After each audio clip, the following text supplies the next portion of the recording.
Hey folks, Wally DM here, and today we're going to do a character build for an Arachnir. Now, an Arachnir is a monstrosity. It's a spider type of a creature, and you can find this in Monstrous Heroes. Now, Monstrous Heroes is currently a Kickstarter by Esper the Bard, and I believe there's about 2 weeks left if you want to get in on the project. And yeah, it looks really, really cool. I'm super excited about this. The book itself is going to have anywhere from 14 to 18 playable monsters. And when I say playable monsters, I don't just mean monster races.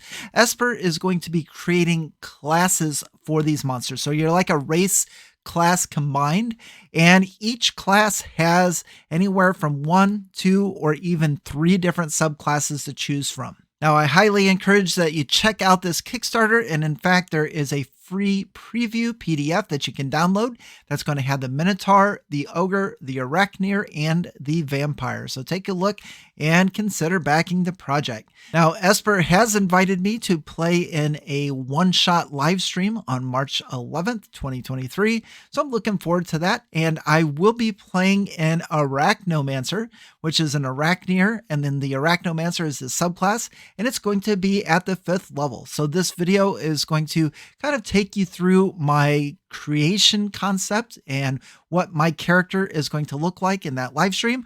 Or if you are from the future and just curious as to how to build a monstrous hero, we're going to do that today at the 5th level. So let's get started. So this is the Arachnir, and this artwork is really, really cool. And in fact, this entire book, or this entire PDF, is set up very, very well. Esper has done a fantastic job with this. And what I think is funny is this is 38 pages. You get 4 playable classes with subclasses and races and spells and things like that. This PDF could stand on its own if it was on Drive-Thru RPG or the DM's Guild or something along those lines, but you're going to get a total of 14 to 18 playable monster races, and it's absolutely amazing. This is going to be a really cool book. So the Arachnir itself is, again, it's going to be a spider person, and there are several different abilities that you get. This is set up just like 5th edition Dungeons and Dragons, and you're able to get really cool features every step of the way. So what I'm going to do today is I'm going to show you my 5th level character build. And if you want to check out the higher level abilities, then be sure to click over to the Kickstarter and take a look at that PDF. So this is my 5th level character sheet, and I'm choosing the subclass called the Arachnomancer, and the Arachnomancer is the spellcaster of the Arachnir race. My character's name is going to be Izor Nilik, and if you know the reference where I got that name from, then be sure to leave a comment below. And we did roll for stats or ability scores. Now, I have a strength of 12. As an Arachnir, you get a +2 to strength and then a +2 to wherever else that you see fit. So I did roll a 10. Now I have a 12 strength. I rolled a 14 on dexterity, and I took that other +2 and put it into dex. And then not only that, but when I reached 4th level, my ability score improvement, I really considered a feat, but I decided to go all in on dexterity instead. So I have a dexterity of 18, giving us a +4 modifier. I felt that hit points were next in line in importance, so we have a 14 or a +2. Intelligence and wisdom, we didn't fare so well on this. We have a 10 intelligence, which is average, and a 7 or -2 in wisdom. And I'm just going to play this character as one that really doesn't pay attention very often, which would explain the lack of perception. And then we have a 14 in charisma, or a +2, because charisma will be our spellcasting ability score. And as far as spellcasting for the Arachnomancer, we'll talk about that more in a little bit, but we will be getting sorcerer and or warlock spells. Now for my background, I chose criminal because it gave me proficiency in deception and stealth.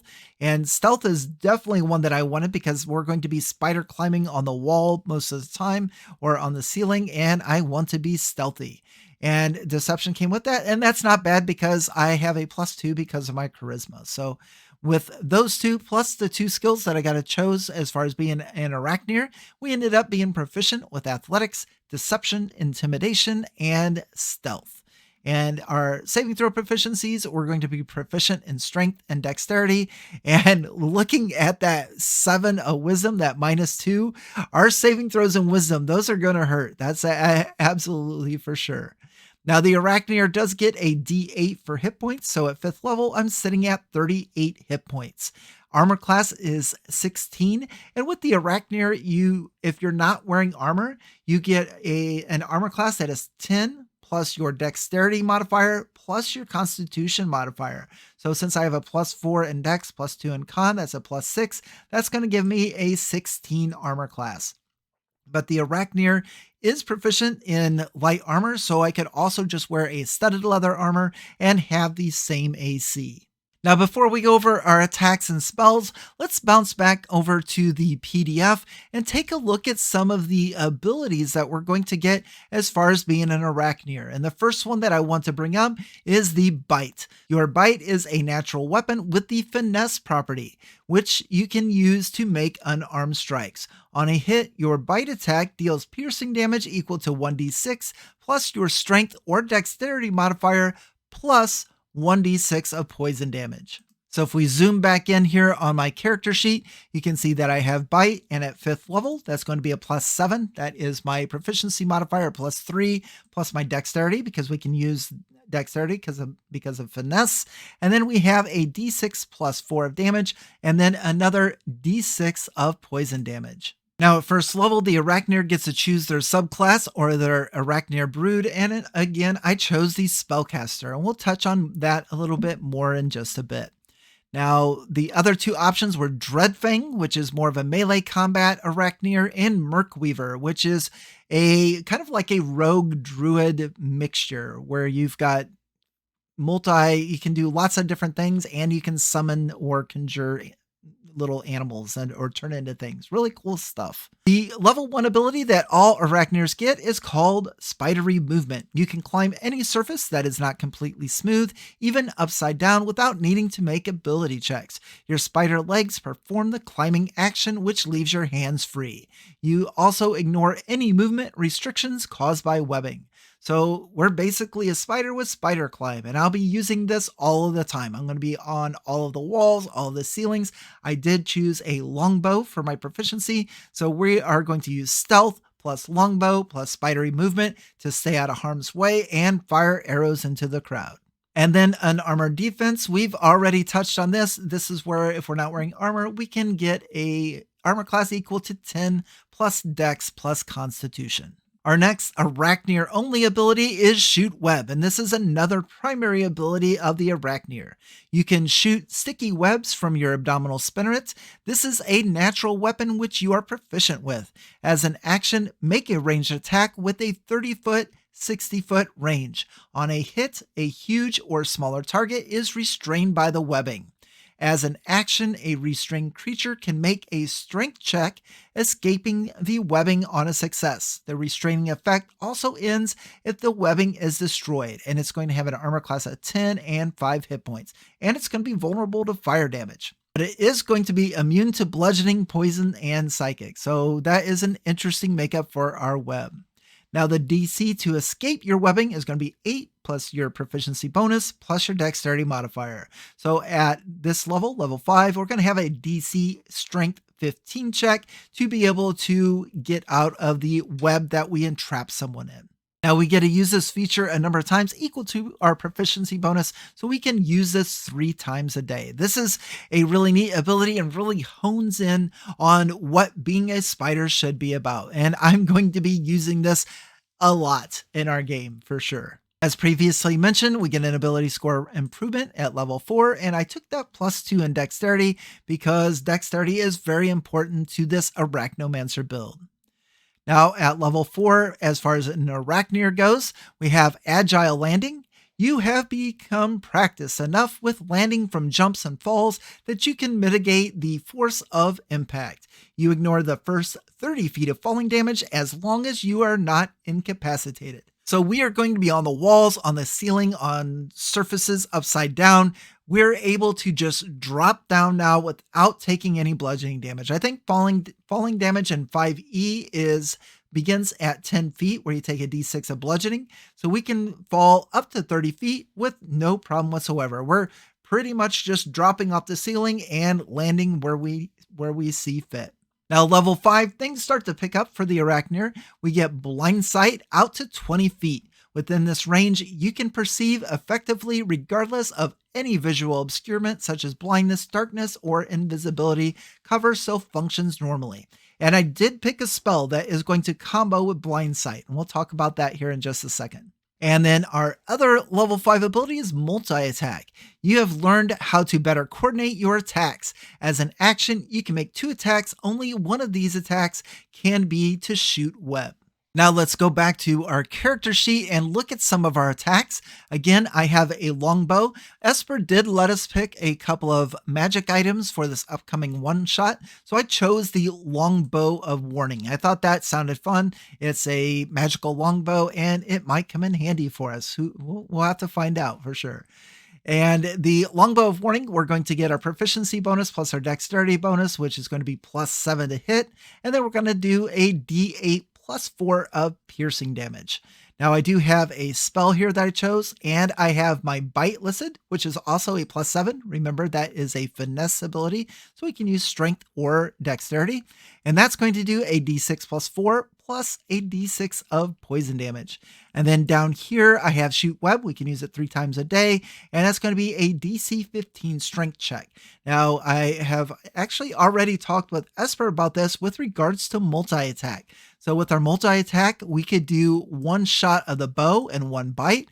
We could shoot our web once and then our longbow. We can shoot our web once and do our bite. So we can actually mix and match these, although we cannot shoot web twice. That's the only restriction on that. So other than that, we can shoot our bow twice. We can bite twice. We can shoot web and shoot our bow. We can all kinds of great possibilities there. I really like the way this is coming together. Now, as far as this bite attack is concerned, this really doesn't fall into where I want to play this character. I do not want to be in melee combat. Again, I want to be on the ceilings. I want to be firing arrows. I want to be attacking from a distance.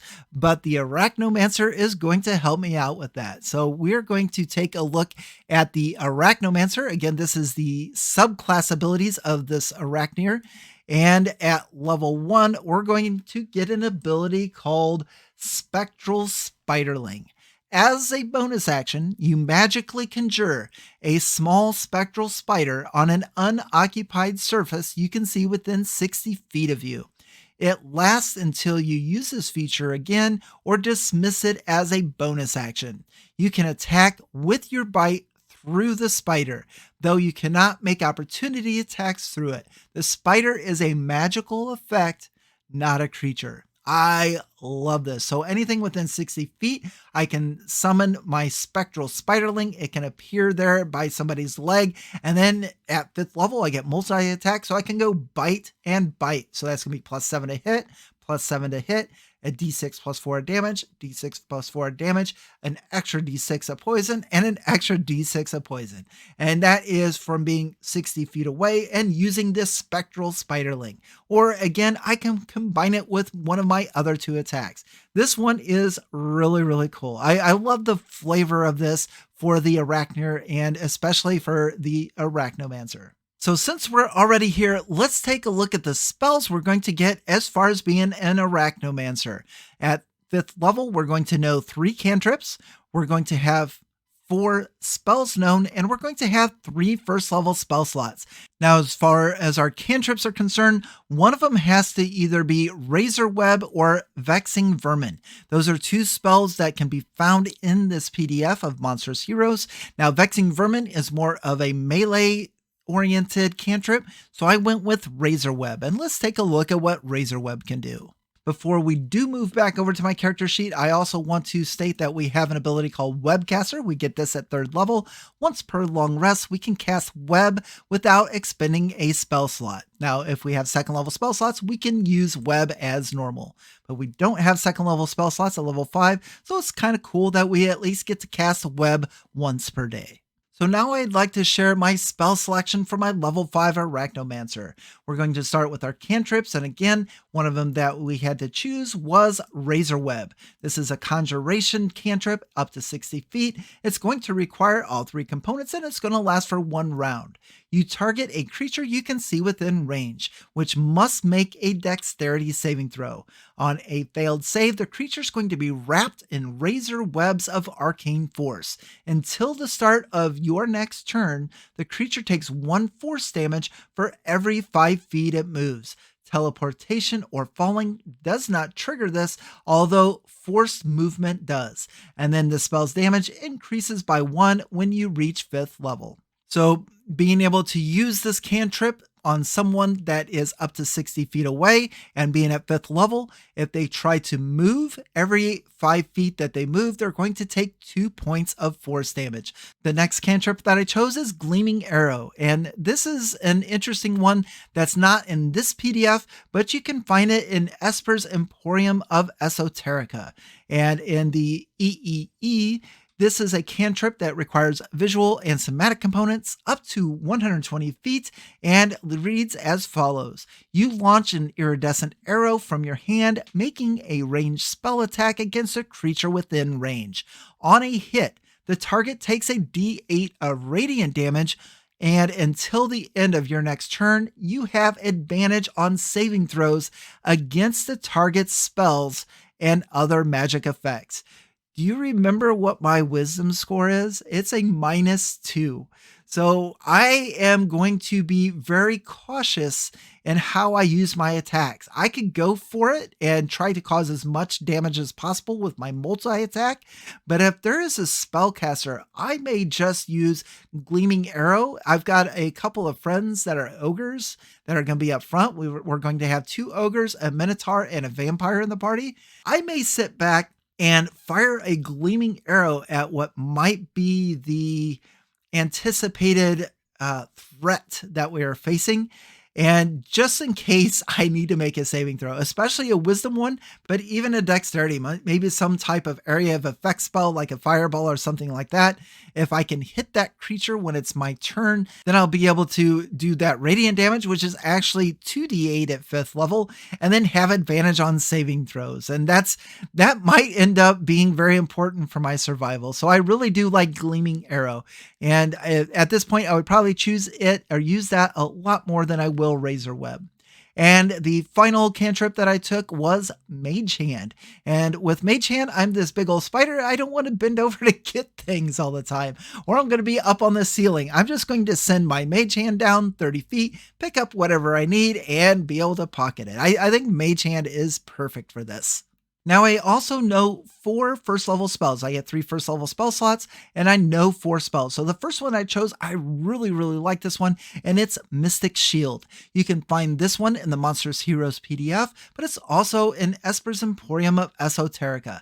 And this is a first level abjuration spell that you can use as a reaction when you take damage. And it's simply this: you gain resistance to this instance of damage. So it's very similar to Absorb Elements, but it's for all damage. So I can gain resistance to bludgeoning damage, I can gain resistance to fire damage, whatever it is. But I only get resistance to that one instance, where like Absorb Elements, I believe that you have that resistance all the way until your next turn. But I really like Mystic Shield because it includes piercing, bludgeoning, and slashing damage. Now, the next first level spell that I took is from Esper's Emporium of Esoterica, and that's Convoke Skeleton. You call forth a skeleton either from a pile of bones or the energy of a dark plane. It appears in an unoccupied space within range. It crumbles or disappears when its hit points drop to 0 or when the spell ends, and we've got concentration on this for up to an hour. Now, what we're going to do is we're going to roll initiative for the skeleton, which has its own turns. It's going to obey verbal commands that you issue to it, no action required by us. And if you do not issue any commands, it's going to defend itself from hostile creatures. So I actually really like this. And I love the idea of my spider person, my Arachnir, being able to conjure a skeleton to throw it out in front of it just in case that we need to put a buffer between us and the enemy, or we just need some type of a meat shield to push into combat. So a really cool spell, and honestly, I really do think that it fits the theme of a monstrous hero. Now, these next spells you'll probably be a little bit more familiar with, and the first one is going to be Hex. I chose this from the player's handbook. We can use a bonus action to put a curse on a creature that we see within range. Now, they do not get a saving throw on this, and I forgot all about that. I was looking to see what saving throw they had to make, and they don't have to make one. The curse is just immediately applied. Now, this will last concentration up to an hour, and it simply says until the spell ends, we deal an extra 1d6 of necrotic damage to the target whenever we hit it with an attack. Also, choose one ability when you cast the spell, and it's going to have disadvantage on ability checks made with the chosen ability. So why is Hex so darn good? Let's look at a couple of reasons. Let's come back up here to the top. We have our second level ability called Shoot Web, and on a hit, the target is restrained by the webbing, and then as an action, a restrained creature can make a strength check, escaping the web on a success. Now, with our Hex, we can bonus action Hex and then name Strength, and then we can shoot Web with our action. And if they're engulfed in that web and they can't move, they're now going to be hexed and have disadvantage on those strength checks. So that is a really nice combo with Shoot, Web, and Hex. But not only that, since we're doing that extra d6 of necrotic damage, remember that Spectral Spider? We can get 2 attacks with that Spectral Spider. And now that Spectral Spider is going to do 2 bites at both +7 to hit. And then with Hex, they're going to do a d6 +4, a d6 of poison, and a d6 of necrotic damage. Hex is really, really good for the Arachnomancer. Now, the final spell that I chose is Fog Cloud. And before I go into Fog Cloud, I do have to say that I've always thought I built characters on theme, but I found myself really wanting to try to optimize with this character build. I don't know if I've always been that way and just now realized it, or who knows. But so what I really find neat about Fog Cloud is it's actually going to combo with another one of our abilities. So this is our second spell/ability combo, and this one is going to be with Blind Sight. So we have a 20-foot radius fog, and with Blind Sight, we have that out to 20 feet. Within this range, you can perceive effectively regardless of any visual obscurement, such as blindness, darkness, or invisibility. I would probably say that the obscurity of the fog cloud, and that's going to be just fine. We'll be able to basically see with our blind sight through the fog cloud. So we can put it on ourselves, give ourselves a little bit of cover, and not feel any effects to the negative. So really cool. Those are my 4 first level spells, my 3 cantrips, and I am super looking forward to playing this character. Now, one more thing for this character build in particular is for the game that we're playing in, we did get to select one uncommon magic item. And the uncommon magic item that I chose was from the player's handbook, and that's the Longbow of Warning. So with the Longbow of Warning, we cannot be surprised. And in addition to that, I'm going to be getting advantage on my initiative rolls. Now, I already have a +4 to initiative thanks to my dexterity, but now with the Longbow of Warning, we will have advantage on those initiative rolls, and that's going to be very important for our safety and to fire off some of these spell ability combos that we talked about previously. If we are able to get the jump on the enemy, then we can wrap them up. If we are able to get the jump on our enemy with the higher initiative, then we can wrap them up in webs, or we can protect ourselves with stuff like Fog Cloud. So I think this magic item is going to work perfect for this character build. So that is my character, Ezor Nelik, a level 5 Arachnir Arachnomancer, a monstrous hero that you can find in Monstrous Heroes. So let me know in the comment section below, what do you think of my character? Does this look fun to play? And be sure to tune in to Esper the Bard's channel on March 11th as I get to play this character in a live stream. I'm really looking forward to it. And definitely check out the description below. find the link to Esper's Kickstarter, click on over, grab this PDF, check out the rest of the races and the classes, and consider backing him on Kickstarter. I am really excited about this project. It looks fantastic, and I can't wait to put this book in my collection. So that's all I have for you today. Be sure to leave a comment below with any of your thoughts on this character build or Monstrous Heroes. Thank you very much for watching, and on to the next.